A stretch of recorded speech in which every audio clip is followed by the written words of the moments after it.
بسم اللہ الرحمن الرحیم۔ اور امام حسین بصری اور سفیان ثوری اور ملک نے شاگرد کے پڑھنے کو جائز کہا ہے، اور بعض نے استاد کے سامنے پڑھ کر لازمن بن سلبہ کی حدیث لی ہے۔ اس نے آخر حضرت صلی اللہ علیہ وسلم سے عرض کیا تھا کہ کیا اللہ نے آپ کو یہ حکم فرمایا ہے کہ ہم لوگ نماز پڑھیں گے؟ آپ صلی اللہ علیہ وسلم نے فرمایا ہاں، تو یہ گوایا آخر حضرت صلی اللہ علیہ وسلم کے سامنے پڑھنے ہی ٹھہرا۔ زمن نے پھر جا کر اپنی قوم سے یہ بیان کیا تو انہوں نے اس کو جائز رکھا، اور امام ملک نے دستاویز سے لیا جو قوم کے سامنے پڑھ کر سنا چاہتے ہیں وہ کہتے ہیں کہ اس کو فلاں شخص نے دستاویز پر گواہی کیا، اور پھر پڑھنے والے یہ کر استاد کو سناتے ہیں، پھر کہتا ہے مجھ کو فلاں نے پڑھایا۔ ہم سے محمد بن اسلام نے بیان کیا، کہا ہم سے محمد بن حسن واسطی نے بیان کیا، انہوں نے اوف سے، انہوں نے حسن بصری سے، انہوں نے کہا عالم کے سامنے پڑھنے میں کوئی قباحت نہیں، اور ہم سے عبیدۃ اللہ بن موسیٰ نے بیان کیا، انہوں نے سفیان ثوری سے سنا، اور کہتے ہیں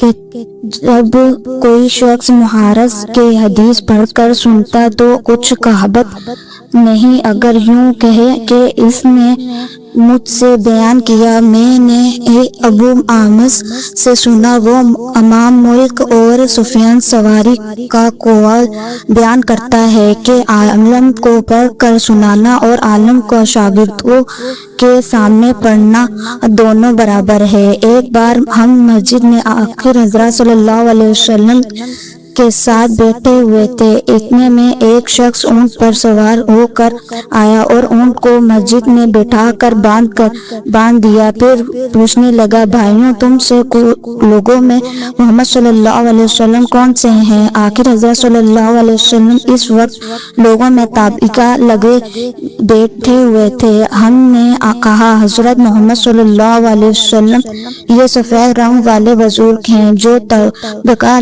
لگائے ہوئے ہیں، تشریف فرمانا تھا۔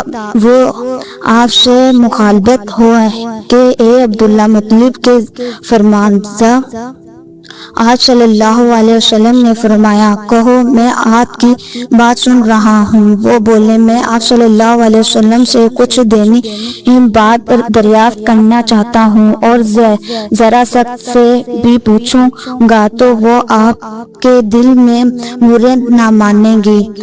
آپ صلی اللہ علیہ وسلم نے فرمایا نہیں، جو تمہارا دل چاہتا ہے پوچھو۔ تب اس نے کہا کہ میں آپ کو آپ کے رب اور اگلے لوگوں کے رب تبارک تعالیٰ کی قسم دے کر پوچھتا ہوں، کیا آپ کو اللہ نے دنیا کے سب سے لوگوں کی طرف رسول بنا کر بھیجا ہے؟ آپ صلی اللہ علیہ وسلم نے رسول بنا کر بھیجا ہے؟ آپ صلی اللہ علیہ وسلم فرمایا ہاں یا میرے اللہ۔ پھر اس نے کہا میں آپ صلی اللہ علیہ وسلم کو اللہ کی قسم دیتا ہوں، کیا اللہ نے آپ کو رات دن میں 5 نمازیں پڑھنے کا حکم فرمایا ہے؟ آپ صلی اللہ علیہ وسلم نے فرمایا ہاں میرے اللہ۔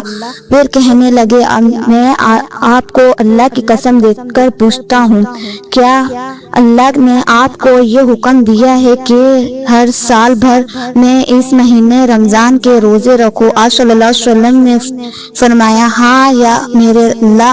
پھر کہنے لگے میں آپ صلی اللہ علیہ وسلم کو اللہ کی قسم دے کر پوچھتا ہوں، کیا اللہ نے آپ کو یہ حکم دیا ہے کہ آپ ہم میں سے جو مالدار لوگ ہیں ان سے زکوٰۃ وصول کر کے ہم محتاجوں میں بانٹ دیا کریں؟ آخر حضرت صلی اللہ علیہ وسلم نے فرمایا ہاں یا میرے اللہ۔ تب وہ شخص کہنے لگا جو حکم آپ صلی اللہ علیہ وسلم کے پاس سے لائے ہیں۔ میں ان پر ایمان لایا اور میں اپنی قوم کے لوگوں کا جو یہاں نہیں آئے ہیں بھیجا ہوں، تحقیق حال کے لیے آیا ہوں۔ میرے نام ضامن بن سلبہ ہے، میں بنی سید بن بکر کے خاندان سے ہوں۔ اس حدیث کو لیست کی طرح موسیٰ اور علیہ بن عبدالحمید نے سلمان سے روایت کی، انہوں نے ثابت سے، انہوں نے یہی موضوع آخری حضرت صلی اللہ علیہ وسلم سے نقل کیا۔